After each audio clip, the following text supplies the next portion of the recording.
Live from the WMSV television studios at the College of Mount St. Vincent, this is the Channel 8 News. Hello and welcome to Channel 8 News. I'm James Wilkins alongside Joe Esposito, and we have got some great sports stories for you today. So let's get to it. Friday marked an important day in college basketball as it was National Signing Day for recruits across the country. In an unprecedented move, #1 overall recruit Jahlil Okafor teamed up with Tyus Jones, the #4 overall recruit, and announced a joint commitment to Duke University. The two didn't play together in high school or on the AAU level and have had limited experience playing together within USA basketball. They built a great friendship on their team, though, and both say that they quickly realized they could win together. After officially announcing over a year ago that they would pursue a joint commitment, the two were courted by many top programs. Eventually, the duo narrowed their choices to Duke and Kansas. While Kansas had made a strong case in recent weeks, the two decided to select Duke as their college destination. Both will have the opportunity to come in next season and make big contributions as they join what will be an already talented Duke club. Joe? In a wild weekend of sports, the #4 ranked Stanford Cardinals were upset Saturday afternoon by USC in a final score of 20-17. The victory led to an outburst throughout the stadium as fans rushed the field as the final seconds of the game ticked away. In a tight defensive battle all game, USC's defense managed to come up big in the fourth quarter, taking the ball away from Stanford quarterback Kevin Hogan 2 times. The second turnover proved to be deadly because on the ensuing drive, USC drove down the field and set up kicker Andre Hidari to win the game with a 47-yard field goal with 19 seconds left on the clock. The upset leaves Oregon as the top team in the Pac-12 with only 1 loss in the division. #1 ranked Alabama remains undefeated after beating the Mississippi State Bulldogs in a tough SEC matchup. The Crimson Tide looked so sloppy on Saturday, but still managed to come away with the win in a game that was much closer than many people anticipated. Bama quarterback A.J. McCarron finished the day with 2 touchdowns and 2 interceptions in a 20-7 victory. Despite the poor performance by a team that seemed nearly invincible throughout the season, Alabama survived the upset, which will set up a much-anticipated Iron Bowl matchup against the currently ranked 7th team in the nation, Auburn Tigers, who are coming off a wild win against the University of Georgia. James? He's quarterback of the hottest team in college football outside of the defending champs Alabama. He's arguably the top choice to win the Heisman Trophy this season, which would be the 2nd win for a freshman ever. And he is the unquestioned leader whose play has propelled the Florida State Seminoles to the 2nd rank in the BCS standings and what looks to be a BCS title game appearance, barring an upset. But that could all be in jeopardy for Jameis Winston. Winston's potential role in a sexual assault from last year is now being investigated by Florida State Attorney William Meggs' office. Meggs has said that the investigation could turn up answers within the next 2 weeks. Winston has not yet spoke with investigators or issued a written statement to authorities. His name does not appear in a police report released by Tallahassee Police Wednesday, and the victim in the case did not peg Winston as her attacker until a month after the initial report of the assault was filed with FSU campus police. If felony charges are brought against Winston, he would be immediately suspended and ineligible for play based on Florida State's athletic department policies. This could greatly alter the outcome of their unblemished season. Joe? The Chicago Bears and Baltimore Ravens played in a wet and wild game Sunday afternoon that seemed to never end. Midway through the first quarter, with the Ravens leading 10-0, the game was delayed for nearly 2 hours due to inclement weather.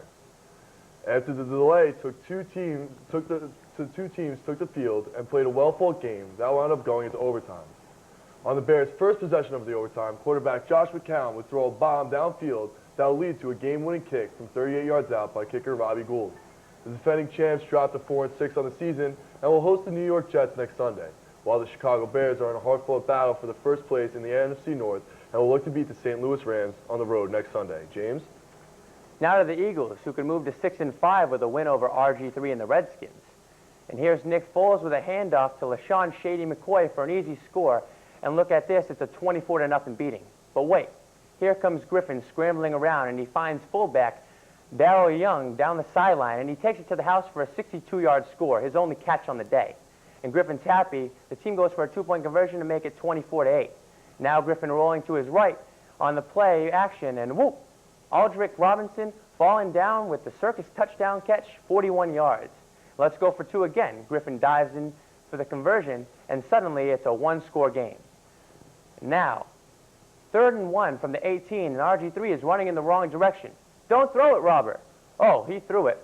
Picked off by Brandon Boykin in the back of the end zone on the 3rd and 1. The 3rd and 1. And the Eagles, who had forgotten how to win at home, pull out the close W. Joe? The New York Jets continued their on and off season yet again, losing on the road to the Buffalo Bills. The Jets broke an NFL record, being the first team to ever alternate wins and losses through 10 games in the season. Coming off their bye week, New York put on an embarrassing performance in Buffalo, losing by a final score of 37-14. Quarterback Geno Smith put together a very poor performance, completing only 8 of 23 passes for 103 yards. To go with his poor numbers in the air, Smith also had 4 turnovers throughout the game. 2 of his 3 interceptions were to Bills All-Pro safety Jarius Byrd, while the third was caught and returned for a touchdown by safety Denoris Searcy. In a battle of rookie QBs, Bills quarterback E.J. Manuel managed to string together a couple of good drives in their dominant win over the Jets. Manuel finished the game with 245 yards and 2 touchdowns and 0 turnovers.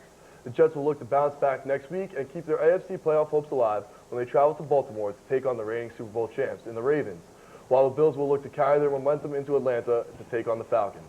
James? The New York Knicks got thumped again at the Garden Saturday, 110-90, by the Atlanta Hawks.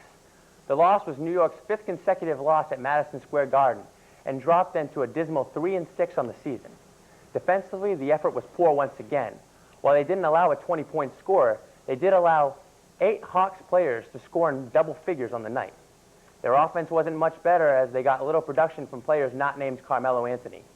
J.R. Smith added no help as he shot just 3 of 18 from the field and was benched in the 4th quarter after missing all of his shots in the second half. And once again, Amari Stoudemire was a non-factor as he played in only 14 minutes and had just 5 points and 2 rebounds. After the game, Anthony, who was the Knicks' lone bright spot, scoring 23 and grabbing 12 boards, said that the team is showing no effort and needs to start stepping up. They can start to follow his lead and right the ship in Detroit as they take on the also struggling Pistons yet at 7:30. Joe? Don't look now, but guess who's making his way onto the court? Lakers All-Star guard Kobe Bryant practiced for the first time Saturday after tearing his Achilles tendon about 7 months ago. Bryant's presence definitely made an impact on the struggling Lakers team, who was just 4-7 on the season. While he ran through the offensive drills and took some shots, it still appears that he is a long way away from getting back to game action. With that being said, Bryant himself was mum on how he was feeling as he left practice, only saying that he felt it was time. Joe? The Cincinnati Bengals came away with a big win thanks to a big performance by their defense and special teams. We see here linebacker Vontaze Burfict scoop up a fumble and return it for a touchdown, helping the Bengals come away with a big 41-20 victory over the Cleveland Browns. This win helps create some distance in the race for the divisional lead in the AFC North. The Bengals will go into next week with a 7-4 record to take on the San Diego Chargers. James? Now to Pittsburgh for the Lions and the Steelers. And we got Matthew Stafford and Calvin Johnson on site. Stafford rolls out to his right, and he hits Johnson with a bullet over the middle. After that, the Steelers regained control of the game and came away with the 37-27 win. That's all for Channel 8 News.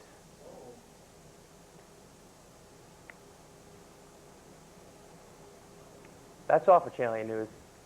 I'm James Wilkins. For Joe Esposito, thanks for watching.